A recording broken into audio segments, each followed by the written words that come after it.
Hello and welcome back to the Wandering Wind Church. We are still reading through the Life Recovery Devotional 30, 12 steps, 30 days each. And today we are on step 1, day 9. And the title of this one is Promises for Children. Our Bible reading for today is Genesis 21, 1 through 21. Step 1. We admitted that we were powerless over our dependencies and that our lives had become unmanageable. There is a special kind of powerlessness experienced when we are unable to take care of the needs of our children or others who are dependent on us. For those of us raised in dysfunctional families, there are grief and fear associated with watching our children suffer as the effects of our own past fall upon them. With God's help, Hagar had faced her life with Abraham and Sarah. When Sarah was finally able to give birth to her own son, she demanded that Hagar and Ishmael be thrown out of the family. In response, Abraham got up early the next morning, prepared food in a container of water, and strapped them on Hagar's shoulders. Then he sent her away with their son, and she wandered aimlessly in the wilderness of Beersheba. When the water was gone, she put the boy in a shade of the bush. Then she went and sat down by herself about 100 yards away. "I don't want to watch the boy die," she said, as she burst into tears. But God heard the boy crying, and the angel of God called to Hagar from heaven, "Hagar, what's wrong?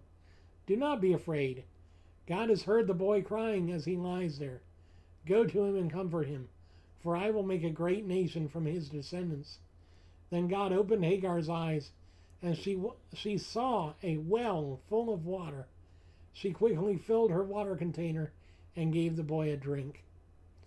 God doesn't forget his promises toward us or toward our children. When we are powerless to help them, God is listening to their cries and ours. We can expect God's help when we are powerless to help our children. He loves them even more than we do. Our problems won't seem so impossible if we let God handle them.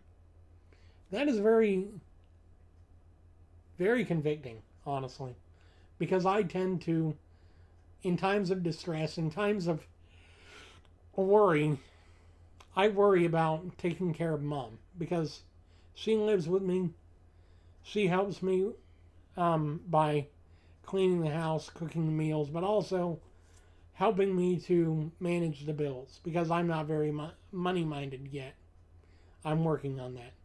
But the fact that there have been times that I haven't been able to provide for her distressed me so much.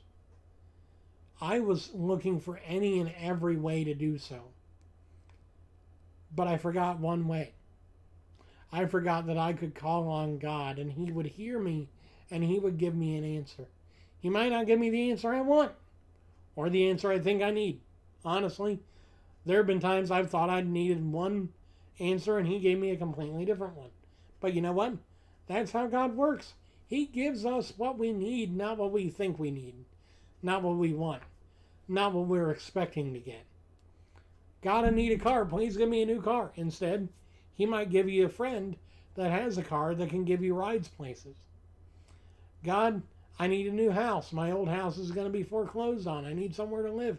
He might not give you a house, but he might give you a friend that can give you a place to stay while you get back on your feet. He might not answer you the way you want, but if you let God handle your problems, they aren't going to be something that overwhelms you. They're not going to be something that pushes you to despair. And that's what I forgot. But even in the times that I forgot that I needed to trust God and that he would keep me from despair, my mother, God bless her soul, she never forgot that because she ended up learning a very important lesson through that. Because there for a while we had no income and we weren't able to tell where our next month's rent was going to come from. And we were locked into several months contract with our apartment. So if we ended up missing too many rent payments, not only were we going to get kicked out, but we'd still be liable for those missed rent payments and the rest of the year's payments because of the contract we signed.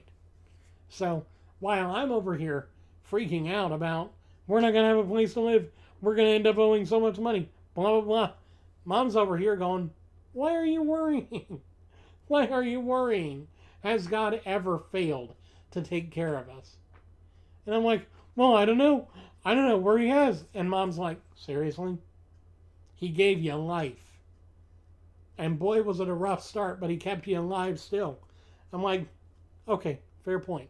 So, when we let God handle our troubles, they're not going to overwhelm us. Anyway, thank you guys for watching. Thank you for listening. Thank you for subscribing, sharing, supporting the channel and the ministry in whatever way you can. And until next time, God bless you. And remember, we do not recover in leaps and bounds, but with every step that we take. Take a small step today, and you'll take a giant leap in the future. Thank you so much. Have a wonderful day, and God bless you. I'll see you again soon.